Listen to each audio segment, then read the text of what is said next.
Even men at the top of their game find themselves wanting more from life.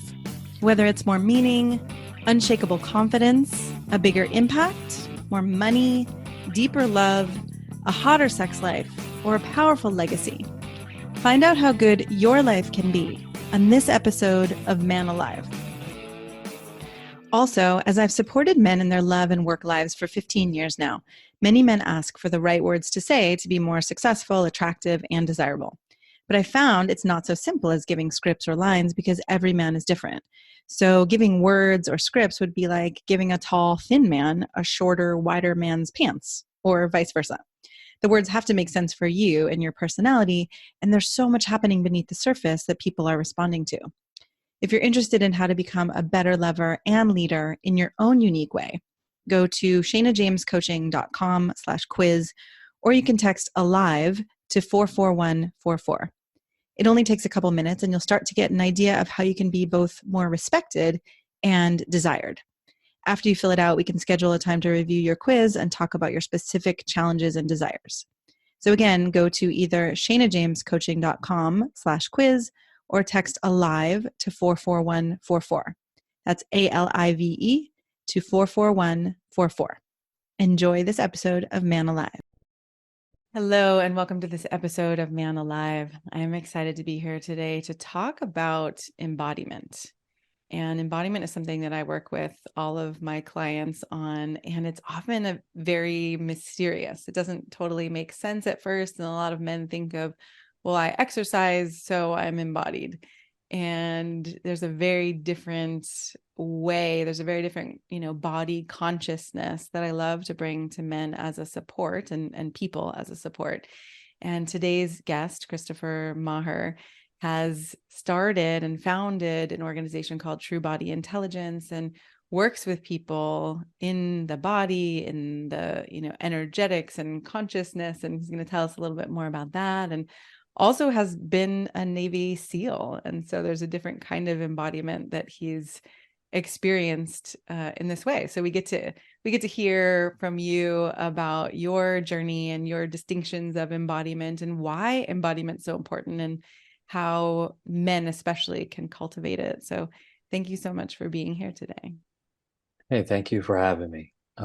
Here to serve, and anything that I have to offer that's a benefit, ask away. Great. So how do you describe embodiment? And if you want to weave in, like we said, the distinction between your Navy SEAL journey embodiment versus what you do now, I want men to have a sense of like, what on earth is this? I think for me, embodiment brought a lot of positive recognition because I was a good athlete. Mm-hmm. And so my sense of being in the body was running fast or gymnastics or swimming or wrestling or like a kind of soccer. strength and skill. Yeah. Strength, speed, Capacity. power. Yeah. Performance. Yes. Right. Something I could feel and other people could see and enjoy. Yeah. And that's a very limiting expression of embodiment. Mm-hmm. And eventually, what happened for me is I took that too far. I took the pendulum way too far to the left. And I started to embody pain, discomfort, stiffness, tightness, restriction, constriction.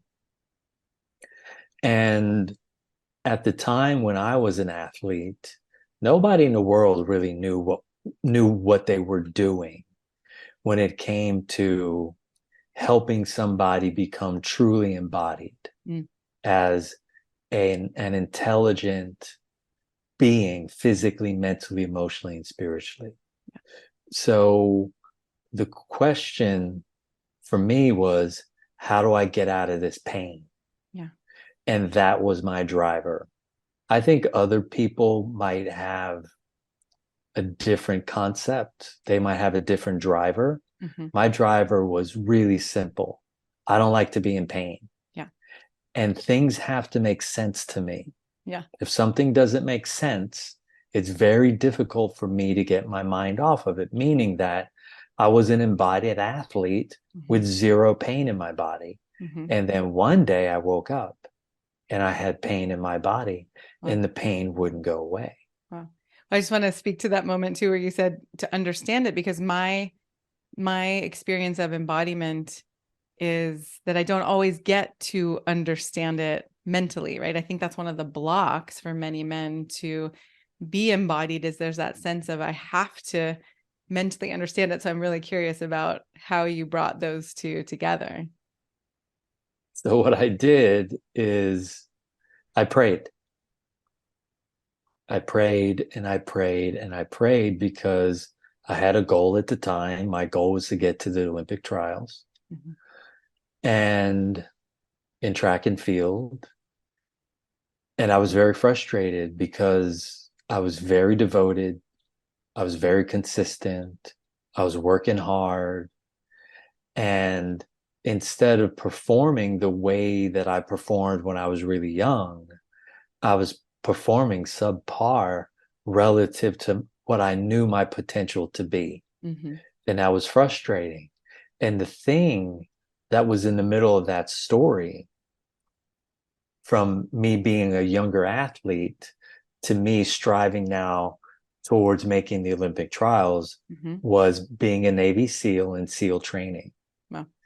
And SEAL training and being a Navy SEAL is a very different kind of embodiment. And the embodiment is about grinding it out and dealing with the discomfort mentally and emotionally in a way that no one can see you suffering underneath. And so I was trained to hide my pain. I was trained to hide my discomfort. I was trained to become one with my discomfort, with the cold, with the wet, with the lactic acid, with the tired muscles, with the physical exhaustion, with the mental exhaustion. Wow. And every week the demands got higher on the body. And so that was a very different kind of embodiment. And would you call that, I guess it's a kind of embodiment. It almost feels like a denial though, in certain ways. I mean, maybe not. You're learning. Well, here's the thing, is that you're so in your body that there's nowhere to hide. Got it. Like, for instance, if I go to the gym or I go to the track or I go to the swimming pool, I can always sort of slack off. Right? In SEAL training, in the SEAL teams, there's no slacking off, because guess what? Somebody can die. Right? So now life and death are on the line. So I've had a type of embodiment that's been under the pressure of perfection. In terms of performance around the safety of my own life, but the safety of my teammates' lives and the safety of my classmates' lives. And so that's a very different kind of experience that 99.99% of the public will never, ever never know. have. Okay. And so that kind of embodiment is a kind of embodiment that once it gets into your body, it's very difficult to get out. Because it puts you in a state of hypervigilance. Like you're always ready to go. You're always ready for the next moment. You're always on point. Everything's organized. Everything's structured.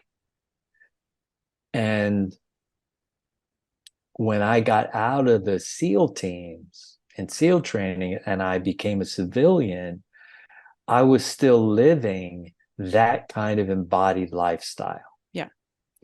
Okay. I run this tank to its edge every day.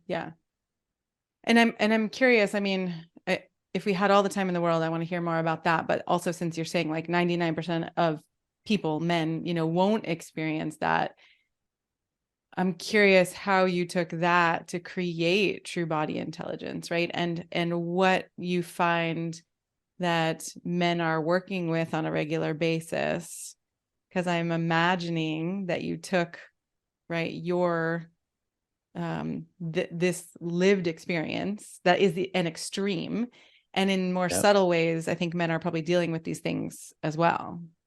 Yeah. So what happened again was the pain. Yeah. And because I've always strived for high goals and I like to execute, when I couldn't execute, I had frustration. Yeah. And then I had agitation. Then I had tears. Yeah. Right. And I didn't cry in front of my teammates. I cried when I went home. Mm-hmm. And I couldn't understand. And I kept, looking up towards heaven, going, what's going on? Like, I can't work any harder. Like, give me a break. Like, show me what I need to know. Yeah. And then the pain, then I had a car accident. And so when I had, let's say my pain threshold was 75 out of 100, I could still train hard. But then I got in a car accident and the pain went into the very center of my hip. Wow. And I could never get away from it. Whether I was lying down, sitting, running, hopping, skipping, jumping, rolling, it was always throbbing. Yeah. And then I had to bend a knee. Mm-hmm. I had to reach out and I had to ask someone for help. And so I reached out to a buddy that I was in the SEAL teams with. And he gave me some help. He showed up at my house with a yoga mat and a juicer and said, look, these are some things that I think you could benefit from. Wow. And that was the start of all of that. Now, of course, it took me 45 minutes to embody that juice. Yeah. He embodied that juice in like 90 seconds to 2 minutes. He's just like it was the most delicious thing in the world. Where I was drinking it like, oh my God, this is. And then I realized I was toxic. Right. And I'm imagining that even men who are not in chronic pain or major pain, there's so much toxicity in our environment and in our food and in our emotional relationships, right? There's so much toxicity that men are and people are experiencing. And the toxicity that I was dealing with the most were my negative stress management tools were alcohol and sugar. Mm-hmm. Like if it was sweet, I wanted it. Yeah. And I drank with my buddies at night. And when I was hungry and I wanted a snack, I grabbed something sweet. And so I didn't have any idea. I thought, like I think all athletes think, and all military guys and gals think, you can just, as long as you're working out, you can eat whatever you want. Yeah. And the truth is, yeah, you can because you're in charge, but at the end of the day, there's a cost. Right. Is it and actually no one is good for above your the cost. body? Mm-hmm. Right. And those are the things that I've learned. No one was good for the cost. No one gets away from the cost. So I had a realization that I needed to do something different because what I was embodying was stress and I was embodying toxicity at a rate that I could never recover from in a 24-hour period. And so my stress load was greater than my recovery load. Got it. Your body couldn't recover. It couldn't. So every day there was just a little more accumulation, a little more accumulation, a little more accumulation till it got to the point where I was like an old rusty lawnmower, right? Sitting in the back of your grandpa's garage. Yeah. Though the irony is on the outside, though, I look like Adonis, right? 1.8% body fat, muscular top to bottom. But underneath the hood, all the systems were busted up. Right. And I'm going to bring it back to, right, normal men or just all men who don't look like Adonis, but right, there's still, again, we haven't learned how to take care of our body. And I know in True Body Intelligence, you talk about the physical, the mental, the spiritual, the emotional. So can you bring some of those pieces in too, to help men understand Okay. Yeah, Where like did you go with embodiment? where I went with embodiment first was I started to remove the tension Mm. out of the physical body. And as I removed the tension out of the physical body, my thoughts changed. Beautiful. The things that I was attracted to, they changed. The people that I wanted to be around, they changed. Even my penmanship changed. Wow. My sleep patterns changed. My movie choices changed. And so everything started shifting. And then once I stripped enough stress out of my body emotionally, I started to mature very quickly Mm. in ways that were remarkable. Yeah. I started to hold space for people as opposed to be the one who was making the jokes. I was the one listening. Mm. Instead of the one coming up with the ideas, I was the one taking instruction. And so I was less of an initiating agent and I Mhm. was much more receptive to the ideas and the feelings and the thoughts and the experiences of those people around me. Wow. Okay. And now I was embodying emotional intelligence. Mm. Right. So I'm getting like your concept of, I think going into this, I was thinking, okay, what's the definition of embodiment that encompasses healthy embodiment? But you're talking about it more as a verb, right? We can embody everything from toxic to ultimate health. So it sounds like you have an understanding of embodiment of, oh, I can embody this or I can embody that, right? There are choices here. Yeah, there's choices. And I became more kind. Mm. I became more patient. I became more open-minded. I became, my orientation to time changed. Instead of having a fixed sense of time, Yeah. I had a more relative sense of time. My orientation to food shifted dramatically. I never picked up a nutrition book. I literally removed tension from different parts of my body, Uh-huh. and my attraction to old foods disappeared. Because when I went to the grocery store, the first aisle I always went to The was the snack dessert aisle. aisle. Oh, the Because, dessert aisle. yeah, I was raised in Pennsylvania. In Yeah. Pennsylvania, we have dessert for breakfast, Yeah. lunch, and dinner. It's like, hey, look, you work hard, you show up on time, you work hard, you get Get your dessert. sweets. Yeah. Okay. And suddenly one day I remember I was at the cash register and I thought, I didn't go to the snack aisle. That's Mm. interesting. And then the next day I didn't go, and the next day I didn't go, and the next day I didn't go, and the next day I Interesting. didn't go. And And this is from suddenly releasing tension from your body. Can you talk more tension. about that? Because I don't know that everybody understands. Okay, what does that actually mean? Yeah, what that means is this is in your body, in everyone's body, Mhm. you have 16 channels of energy. Okay. Every one of these channels of energy is a specific form of intelligence. Mm. It's either high functioning or it's low functioning. Okay. So when the pancreas is overstressed and the stomach is overstressed, you want to have sweet because you find it difficult to communicate to your own benefit to those around you. Mm. And so then you cover up your inability because communication, clear communication, the taste of clear communication is sweetness. Interesting. Well, if I'm refusing or avoiding clear communication, I You're going to still need my crave the sweetness. sweetness. So then Yeah. I take it from the food instead of from the way that I'm being in my life. Wow. Are these 16 channels part of what you've created or Yeah, from Chinese medicine or? these 16 channels are a bridge off of traditional Chinese medicine. Okay. And then I've spent the last 22 years adding massive amounts of data and information Yeah.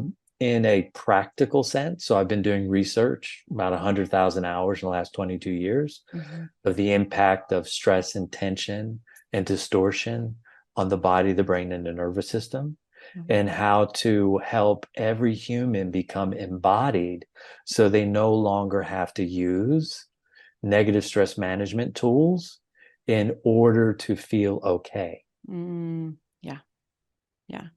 And I can imagine, I mean, I know from my own life of owning a business and being a single parent and all the, and the toxicity of the world and the pandemic and the wars. And I mean, there's just so much to attempt to digest. And I think a lot of people, and I think men especially, veer towards shutting down, checking out, not even necessarily knowing that these bodily functions are not working, as Yeah. opposed to, feeling it all.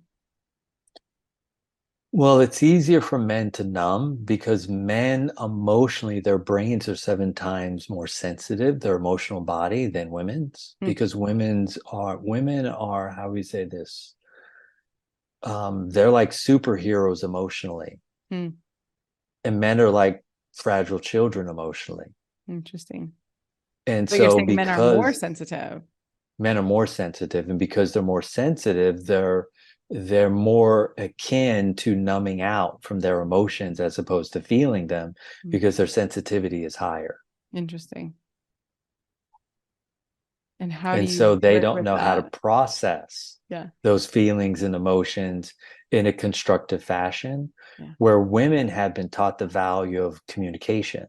Right. They've been taught the value of openness. They've been taught the value of transparency. They've been taught the value of honesty. They've been taught the value of vulnerability.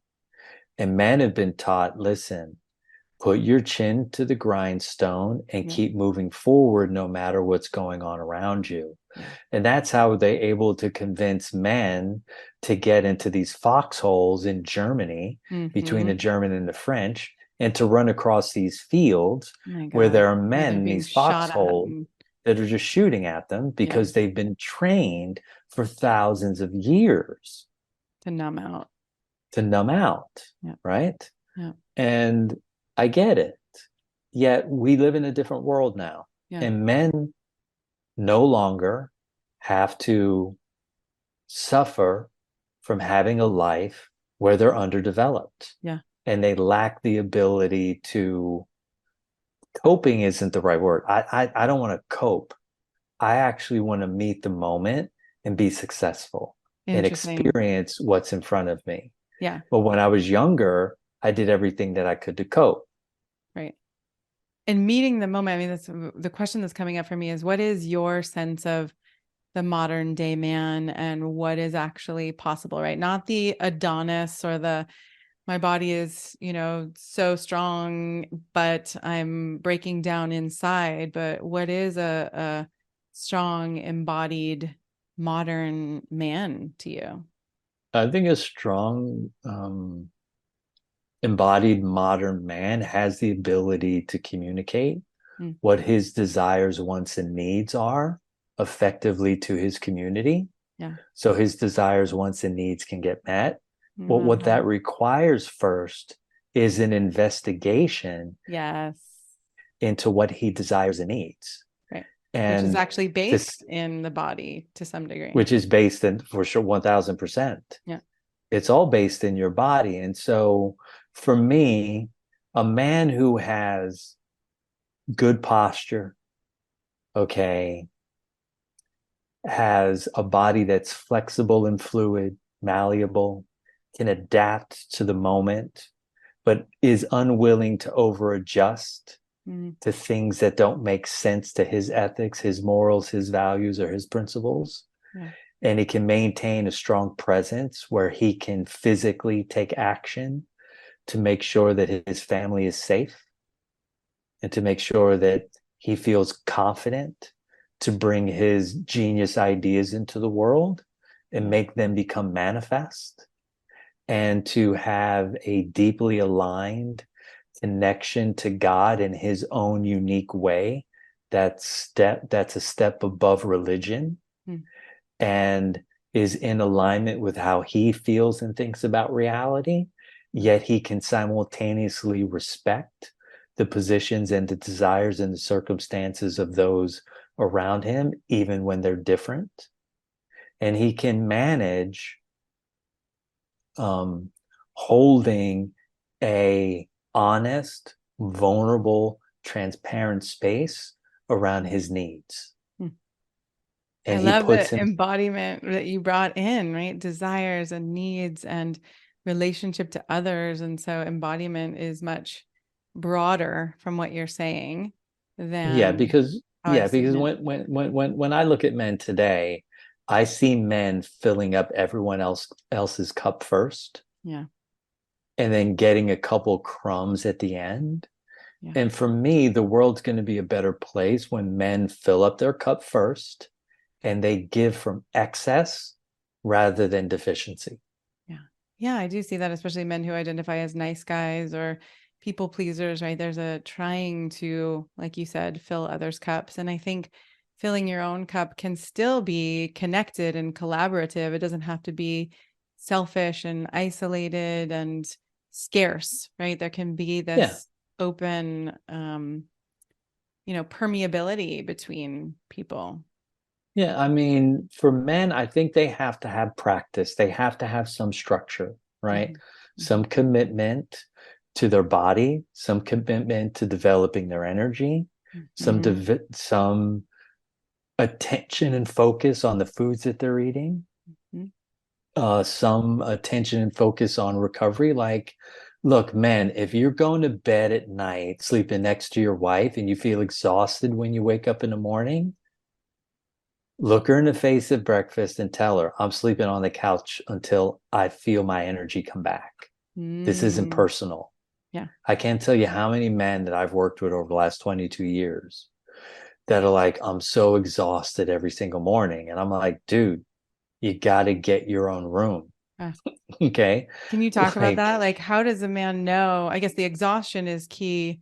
I don't know if a lot of men would know how to get their energy back or, okay, it's really simple. Like for men, in order to get their energy back, they need to have like 3 or 4 nights where they sleep by themselves. Hmm.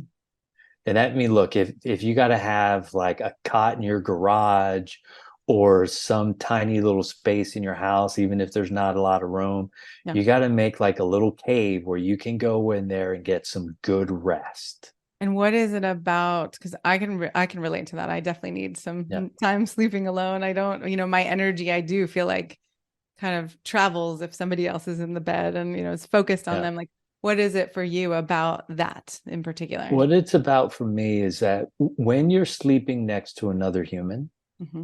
and your path is one of mastery, then what happens is the other person's energy, wherever they're deficient, through a concept called transference, Hmm. they're going to start taking your energy.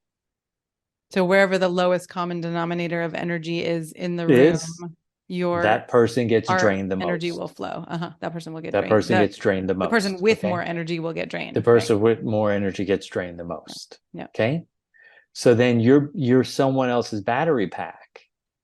And guess what? Your woman doesn't recover either. Right. Or regardless of what kind of relationship you're in, whether you're in a same-sex marriage or uh, even if you're in a monogamous relationship or you're in a polygamous relationship, you've got to get time to sleep by yourself. And when you get that, you're going to feel good. Mhm. This is why people go on vacation, right? And they come back from vacation and they look exhausted because they've been cramped in these tiny little hotel rooms. Interesting. With other Everyone's people. on top of them Yeah. and they don't have enough space. Yeah. And the man feels the need to protect the entire time. So he never has a moment off to take care of himself. Yeah. And I just think it's a good idea for men to get up in the morning, get up before everyone else is up in your family and spend a good half hour to 45 minutes devoted to yourself. Your own Look, some people, practices. their thing is Hmm. meditation. Get up, meditate. Hmm. Some people, their thing is cold plunge. Some people, their thing is running. Whatever your Whatever thing it is, is. Hmm. get up and get it done before everyone else gets up. That's a So, kind of filling your own so cup.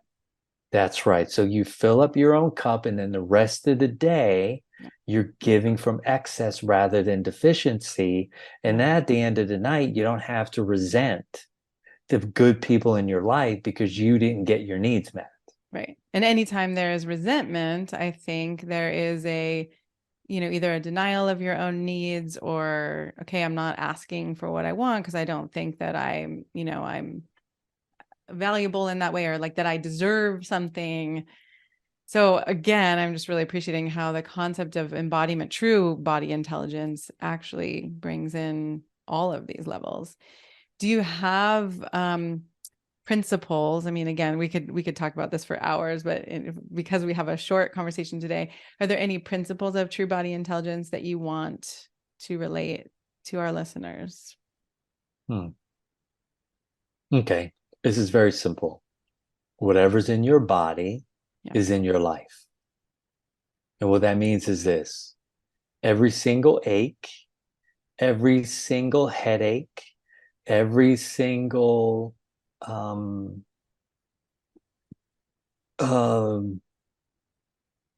how do we say it for men? What do men get?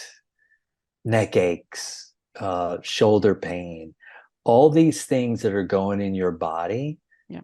going on in your body that are symptoms, they're happening because there's something else going on in your life that's not working out for you. Mm. And whatever's going on in your life that's not working out for you, it's going to eventually show up in your body as pain. Mm. And if you're already in pain, it's because you're living a life that's different and counter to who it is you actually are. And you can only ride that train to so many stations before you end up with a chronic disease. Yeah. So would you say you're not in pain anymore? Not No. chronically? No. I mean, once I got into this and I put my time and energy and effort in, I was out of Figured it pain. out. Wow. And I got out of the pain quickly. And that's the fascinating part of the story. See, once I got out of the discomfort, Mm-hmm. I started seeing so much of the way that I was relating to the world around me and allowing the world around me to relate to me. When I saw those changes, those were the things that were inspiring me to be more embodied. Wow. Not to look like Adonis, or not to be more flexible, or none of those silly motivators for me. The motivator was, I can be a better person. Beautiful. I can be more consistent. I can be more present. I can be more loving. I can be more kind. I can be more generous. Mm. And it's all worked out because of that. Wow. Amazing. All right. As we're wrapping up, what else do you want men to know? What feels important? You have a right to thrive emotionally. Mm. That's what men need to know. They have a right to thrive emotionally. What does that mean? Yeah. When you look at the emotional world, we're talking about feelings of hope, feelings of passion, feelings of intimacy, feelings of freedom, the ability to breathe through your stress, the ability to discover what your desires, your wants, and your true needs are, and to be able to take heartfelt action to your own benefit. It's important. Like, men aren't here to be support systems to women. Mm. That is not your end all be all. You're here to explore this world around you and figure out what it is you really want from life. And you get to have all those other things too. Yeah. But if you wake up one morning and you're like, I feel like I need to go on a backpacking trip to Europe 6 weeks and go on a spiritual journey, I hope you feel comfortable enough going to your wife and go, look, babe, I'm sorry. I've decided to quit my job and I'm going on a 6 week hiatus. I don't know where I'm going, but I'm not doing what we're doing the way we were doing it, because Wow. this isn't me any longer. Yeah. Like, I want men to find the courage to stand up and do what it is and be who it is they came here to be. Yeah. And I would imagine, but you can tell me, that there are, many different ways, right? It's not always quitting your job. It's not always a 6 week journey. Sometimes there can be different Yeah, for steps in sure. different ways. It could But be a 3-day weekend. It right. could be like, I'm going to watch, I I want to go to see this race at Daytona 500, Right. and I want to go by I want to do myself. I don't want you to something. come with me. I don't want Yeah. the kids. I need to go be by myself Yep. and do this by myself. Yeah. Whatever it is that you feel you need, you have the courage to speak up. Yes. Maybe it happens, maybe it won't, but at least you spoke up for yourself. You communicated clearly. Yeah. Yeah. And I think that's the beginning of the path, right? Once you can speak up for yourself, then you can start to collaborate and create with other people and see what would be a win-win here, as opposed to just Yeah. settling or making the feeling of that energy lack, right? Or that feeling drained, just Yeah. making that like, oh, this is just what life is. This is how it has to be. Yeah. Yeah. Yeah. Thank I'm you so here to get the much. crumbs. Yeah. Yeah. No more crumbs. No more crumbs. The cake, The cake. your own The slice. It's the okay. the non-sugar, right? Or like the healthy Yes, cake. the coconut sugar sweetened or date sugar sweetened. Yeah, The preferably real cake. The real, the yeah. real cake. I love Yeah. it. Thank you so much for being here. And again, I think we could continue this conversation for a long time. So maybe we'll do Yes, another we part could. of it. How can men and people find more of you? I mean, they can go to truebodyintelligence.com. Great. That's the easiest way. I wrote a book called Free for Life. Mm, They could go to Amazon or they could go to my website and order the book great. and start to get a real basic education around the stress that that they haven't dealt with, the generational, the familial stress, those patternings, and create some pattern interrupts Yeah. that help them get more free. Um, I think those are the two easiest ways. Awesome. Thank you so much for being with us today. Thank you. I'm so glad you joined us for today's episode of Man Alive. I hope you enjoyed our conversation and it gave you something to consider and explore in your life. If you like what you heard, I'd be so grateful for you to subscribe and write a quick review that helps men like you find us. And again, head over to shanajamescoaching.com/quiz or text the word ALIVE, ALIVE, to 44144 to get a sense of how you can become a better lover and leader. You'll start to see how you can be both more respected and desired in your unique and genuine way. If you don't feel as confident or as excited about life or love as you'd like to be, this quiz is a really great starting point and will guide you toward a more passionate love life and a more inspiring and successful career. So again, text ALIVE, ALIVE, to 44144 or head over to shanajamescoaching.com/quiz. Join us each week for a new episode of Man Alive.